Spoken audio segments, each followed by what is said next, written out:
C'est pas- Ok, donc ce dont je vais vous parler aujourd'hui, donc c'est le FIFPL, c'est le fonds pour les indépendants. En fait, il y en a deux. Il y a le FIFPL et l'AGFIS. Jusqu'à il y a 2 ans, certains d'entre nous dépendaient de l'AGFIS, d'autres du FIFPL. Et maintenant, on dépend tous et toutes du FIFPL, ce qui est dommage parce que l'AGFIS, ils sont quand même beaucoup plus réactifs. Les budgets sont plus importants et on a des accords de prise en charge avant le début des formations, ce qui est plutôt rassurant. Moi, j'ai fait une formation à Toulouse là en mi-février. J'ai eu l'accord de prise en charge 2 jours avant. Donc heureusement que c'était à Toulouse, que j'habite pas loin, mais parce que sinon on peut juste pas s'engager sur une formation avec de l'hébergement, du transport, sans savoir si on va pouvoir bénéficier d'une prise en charge. Laure, Oui, pardon, donc tu dis que la GFIS est terminée parce que ça n'existe plus non, ou non, c'est pourquoi? parce que en fonction du code NAF, il y a eu un partage et je pense que la plupart des formateurs maintenant dépendent du FIFPL. Alors j'essaie de voir comment on pourrait essayer de faire en sorte de dépendre à nouveau de la GFIS, c'est parce que vraiment je les regrette. Mais bon, pour le moment, on est coincé avec le FIFPL. Alors, ce qui est pas mal, c'est que si on envoie plusieurs mails de réclamation, finalement, ils sont à peu près réactifs. Mais voilà, faut être patient. Alors, je vais partager mon écran. La première chose à faire, ça sera de vérifier si on dépend bien du FIFPL. Parce que si c'était de la GFIS, ça serait génial. Donc, pour ça, on va aller sur l'espace URSAF. Et donc, je vais sur mon espace URSAF. Hop. Et je vais aller ici dans mes documents et mes attestations.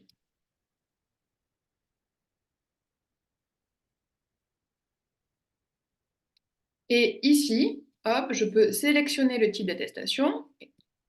Je vais donc choisir attestation de contribution à la formation professionnelle et je génère l'attestation. Mon attestation est générée ici et je peux la télécharger. Donc, je déplace. Euh, voilà, ça s'ouvre. Donc voilà mon attestation de versement. Et si je regarde ici, donc nous vous adressons votre attestation de versement de la contribution au fonds d'assurance formation pour 2023. Donc je cotise en 2023 pour bénéficier de prise en charge en 2024. Cette attestation vous est délivrée pour permettre de justifier du droit à la formation auprès du FIFPL. Oh zut. Bon. Voilà, donc je peux déposer des demandes de prise en charge auprès du FIFPL. Donc voilà, je vais aller sur le site du FIFPL. Donc je saisis FIFPL dans mon moteur de recherche. Là, je vois qu'il y a un numéro pour les appeler. Il faut être un petit peu patient, mais au bout d'un moment, on arrive à les avoir. Et je vais me connecter au site du FIFPL.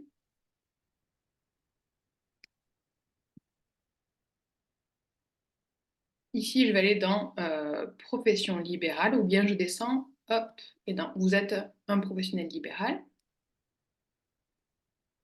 Et donc, je vais aller dans l'espace adhérent.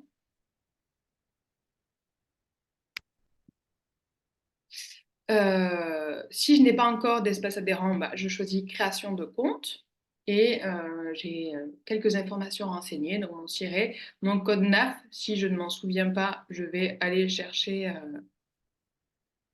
mon attestation URSSAF et il figure dessus. Hop, voilà, je l'ai ici. Hop. Voilà, je complète tout ça et je valide. Moi, j'ai déjà un compte, donc je vais me connecter.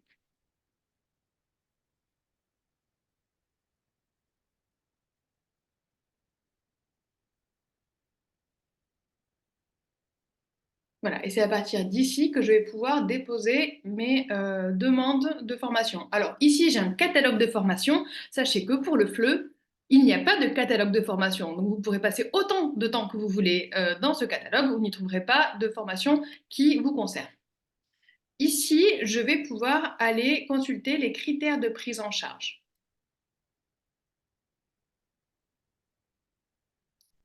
Donc, je choisis le code NAF qui correspond à mon activité. Donc, moi, c'est autres enseignements. Hop, ici. Et je vais télécharger la fiche critères de prise en charge. Hop. Voilà. Donc, joli jaune, pas agressif. Oui, j'ai un petit peu une dent contre le FIFPL. Je vois déjà que pour pouvoir demander une prise en charge, il faut que l'organisme qui dispense cette formation soit certifié Calliope, sinon c'est pas possible. Ensuite, je vois que les prises en charge annuelles par professionnel sont plafonnées à 600 € pour les formations cœur de métier. Pardon, les formations transversales aussi d'ailleurs. Donc l'année dernière, on était à 750 €. Cette année, on est à 600. Si on était pharmacien, c'est 1000. Non. Pourquoi? Je ne sais pas vraiment pourquoi ça a baissé comme ça. Si la formation se fait à distance, j'ai droit à 50% de ce budget-là.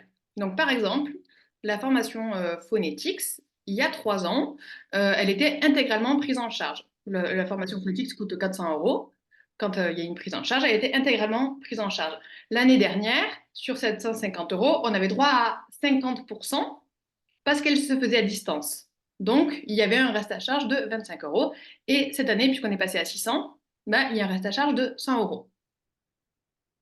Voilà, pour vous donner un petit peu une idée du fonctionnement. Si ça se fait en présentiel, par contre, j'ai droit à 600 €. Bon, le souci, c'est qu'il n'y a pas énormément de formations qui se font en présentiel. Moi, par exemple, l'année dernière, j'ai suivi à distance une formation pour être référente égalité professionnelle de mon organisme de formation. Et cette année, j'ai suivi une formation au passo, une formation en rythme, musique et notation corporelle. Voilà, et donc ça a été accepté à hauteur de, c'était 280 €.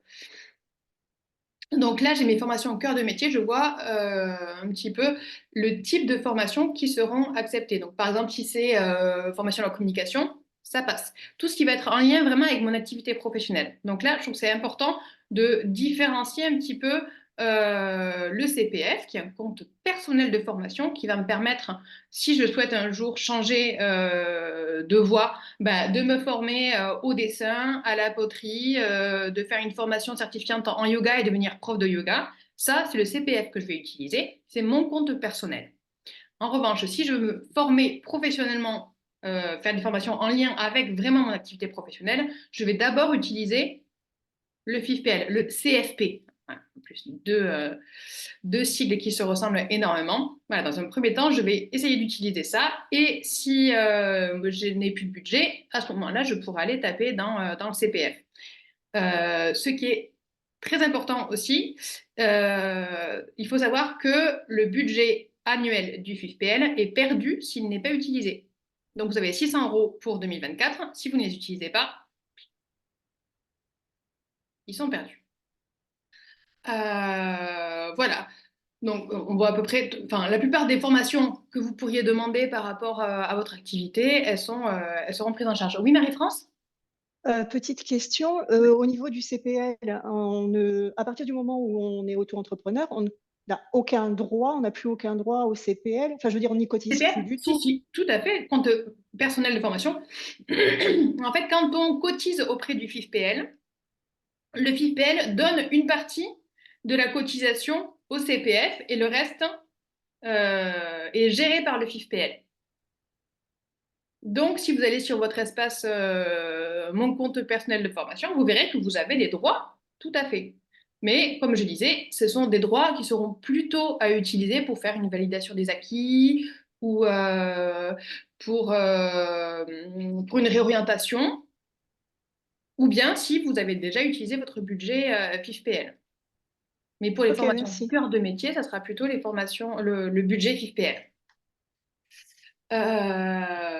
Voilà, donc là, j'ai un petit peu toutes ces informations-là. Ensuite, comment est-ce que je saisis une demande de prise en charge? Puisque, comme je vous disais, si je vais voir le catalogue, euh, je vais choisir ma profession. Il n'y a pas. Voilà. Donc, je n'y suis pas. Donc, je reviens en arrière, je retourne sur l'extranet et là, je vais aller sur mes demandes de prise en charge et je clique ici sur saisir votre demande en ligne. Saisir votre demande portant sur une action de formation. Donc, en amont, je vais avoir demandé à l'organisme qui propose les formations de m'envoyer un devis et un programme de formation. Et ensuite, par exemple, ici, je vais les choisir. Donc, hop, moi, je mets raison sociale, phonetics, recherche, voilà.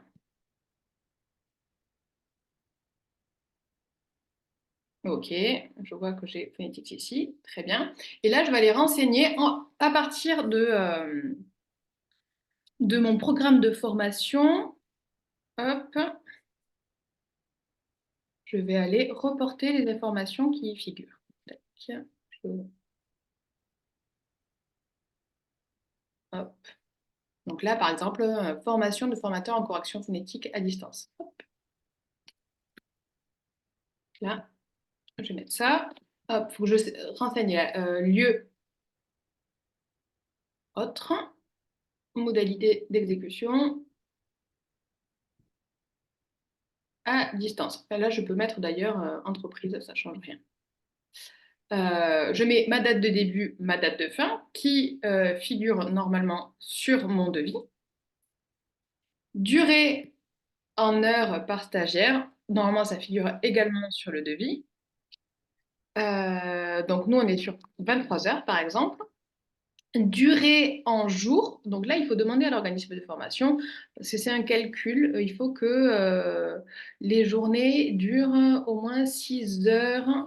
Nous, on est sur 3 et demi. Voilà, nous, on le fait figurer sur le devis. Donc, si l'organisme en question ne le note pas, demandez-leur à combien ça correspond. Et donc là, hop, je mets mon tarif, date de début, date de fin. Hop, on va mettre.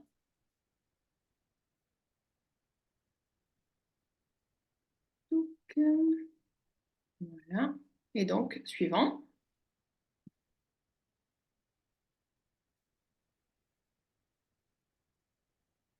Là, je dois déposer mon RIB. Je dois déposer le programme détaillé par journée de formation, mon devis. Je vais aller jusqu'au bout du processus parce qu'à la fin, il faut cliquer sur un bouton qui est un petit peu caché et si on ne le fait pas, la demande n'est pas prise en charge. Euh, je suis sur quoi le programme?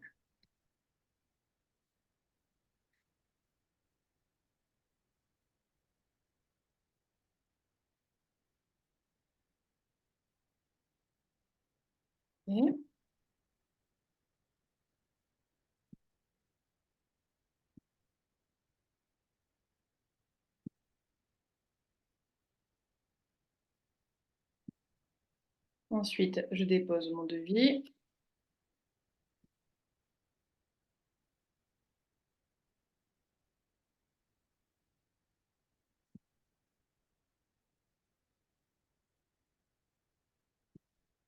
Ok, je dépose un RIB.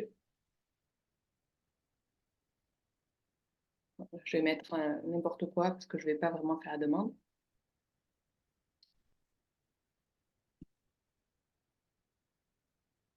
Voilà, suivant.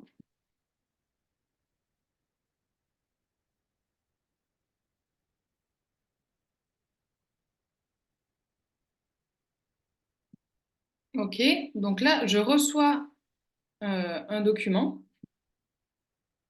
qui se télécharge automatiquement. Hop, voilà, un récapitulatif avec écrit à valider, mais je dois encore aller tout en bas de page ici pour valider.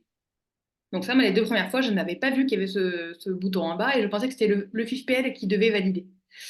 Voilà, donc n'oubliez pas d'aller jusqu'au bout. Et une fois que j'ai cliqué ici, après, ma demande est déposée. Donc je reçois un accord de prise en charge jusqu'à 1 mois après le début de la formation en général. Je peux déposer ma demande de prise en charge jusqu'à 10 jours après le début de la formation.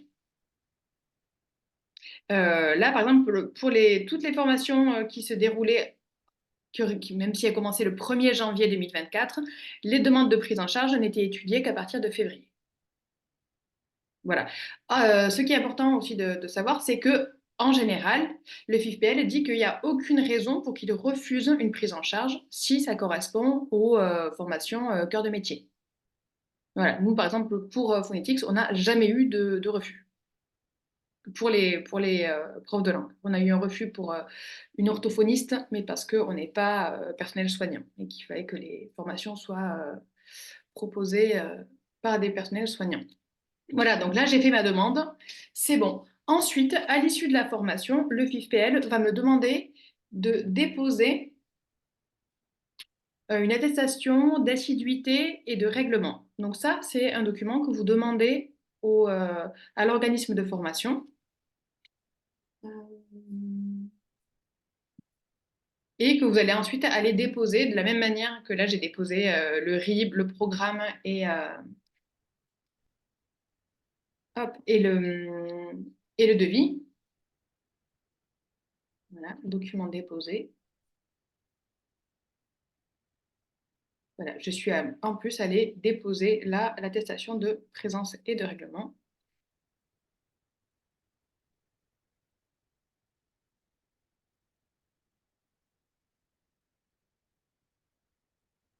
Qui ressemble à ça.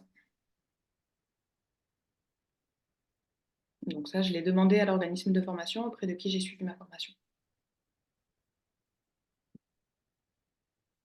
Pour le remboursement, donc j'avance les frais et je suis ensuite remboursée directement sur mon compte par le FIFPL. Bon, au niveau de la durée, le délai de remboursement, c'est assez aléatoire. Encore une fois, si j'envoie un petit mail réclamation à contact@fifpl.fr, en général, ça peut aller un petit peu plus vite. Voilà. Est-ce que vous avez des questions par rapport à ça? Est-ce que j'ai tout dit? Moi, j'avais une question par rapport à l'attestation d'assiduité. Enfin, je pense à quand moi j'ai fait la formation Phonetics, il y a certaines sessions auxquelles je n'ai pas pu assister. Donc, est-ce Oui. que ça a un impact sur le fait qu'ils prennent en charge ou pas si j'ai manqué 2 sessions sur 8, quoi? Oui, alors est-ce que tu as récupéré avec le replay? Ah oui? Voilà. Bah, nous, en fait, on regarde les temps de connexion. Donc, si tu t'es connecté le bon nombre d'heures, bah, que ce soit en synchrone ou en asynchrone, on estime que tu as suivi la formation et le FIFPL rembourse. Mmh. D'accord. C'est-à-dire qu'en fait, vous ne le déclarez pas comme le fait que j'ai pas assisté puisque j'ai rattrapé? Je Comme déclare, je déclare, alors sur l'attestation d'assiduité de règlement, je précise pas, mais je fais toujours en plus, au cas où ça serait demandé, un document avec les relevés de connexion Mmh. sur Moodle et sur Zoom où je peux comparer les heures synchrone asynchrone et montrer que s'il y a plus d'heures d'un côté que de l'autre, ça se compense et qu'au final j'arrive à mes 23 heures de formation telles que demandées. Mmh. OK, OK. Super. Mmh.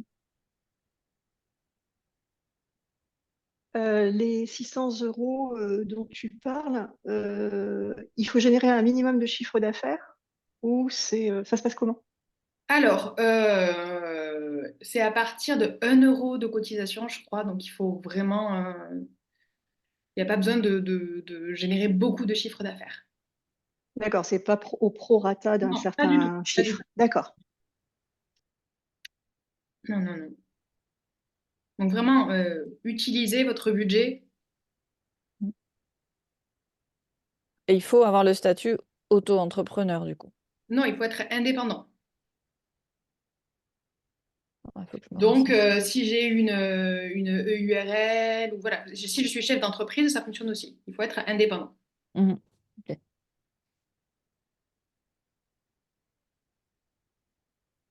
Pas d'autres questions? C'est que c'était super clair, du coup, tout va bien? Ok. Bon, eh bien, si jamais il y en a, bon, là, Rachel, au niveau formation phonétique, je pense que ça va.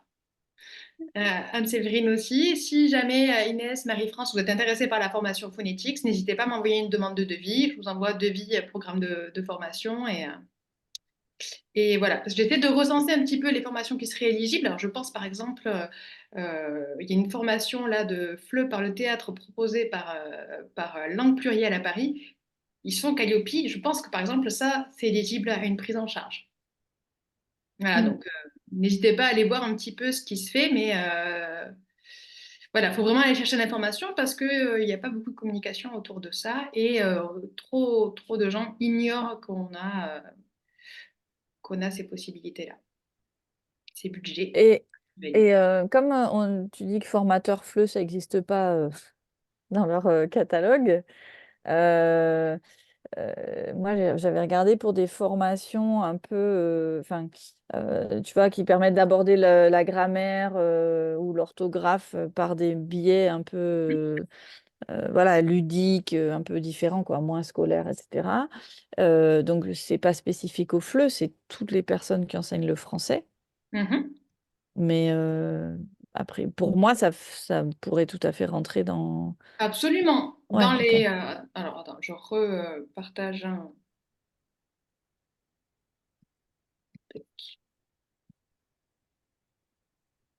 Là, j'ai les formations et techniques pédagogiques, quelles qu'elles Ok. soient. Là, par exemple, moi, j'ai fait une formation de rythme, mais pour le chant choral ou pour les musiciens. Mhm. Mais c'est passé parce que ben, c'est quand même une formation technique pédagogique et que la communication par Internet, formation en langue européenne. Alors pourquoi européenne? C'est pas trop. Mais voilà, tout ce qui est gestion, comptabilité, management, informatique, tout ça, ça passe. Toute formation relative à l'exercice professionnel non liée à la pratique. Bon, Ah, on ouais. est sur c'est assez vaste, hein, Ok. donc oui, oui, allez-y, hein. Justement, tout ce qui va être petite formation comme ça, pédagogique, hein, ça passe si l'organisme qui propose la formation est certifié Calliope. Si c'est un Mhm. petit organisme, il se peut que ce ne soit pas le cas parce que ça coûte quand même 1 000 € par an, la certification Calliope. Ah, Voilà. Après, il peut y avoir du portage Calliope. Si vous proposez des formations et que vous n'avez pas la certification, vous pouvez demander à un Mm. organisme qui a la certification de vous faire bénéficier de son label Calliope pour que vos formations puissent être prises en charge. mhm. Oui, à condition d'être inférieur à un certain chiffre d'affaires. Oui, c'est jusqu'à 70 000 € je crois. Voilà. Mm. Sinon, il faut être Calliope, effectivement. Oui, ça c'est la nouveauté. Oui, oui. Là, petit à petit, Ouais. c'est de plus en plus compliqué, hein. Mm. Moi, j'imagine qu'il y a eu des abus, peut-être, je sais pas, mais là, franchement, ça donne quand même vraiment l'impression que Bah, comme tu dis, il faut des regroupements de petits groupements, comme ça, oui. ça fonctionne. Mais c'est Mm, vrai que mm. si on reste seul et qu'on est encore petit, là, par contre, c'est vrai que c'est très C'est compliqué. c'est compliqué, c'est très Et ça compliqué. va être de plus en plus compliqué. Oui. Ouais. Bon, si vous n'avez pas d'autres questions, je vous laisse continuer votre journée. Merci, Laure. Il fait beau par chez vous, si Non. ça va. Et puis n'hésitez pas, si vous avez des questions, je vous mets mon Mm. mail dans le chat. Hop. Bah, merci beaucoup. Avec plaisir, n'hésitez pas à en parler. Mm. Merci beaucoup, Laure. Avec plaisir. Bonne journée. Au revoir. Merci, bonne journée. Au Au revoir. revoir.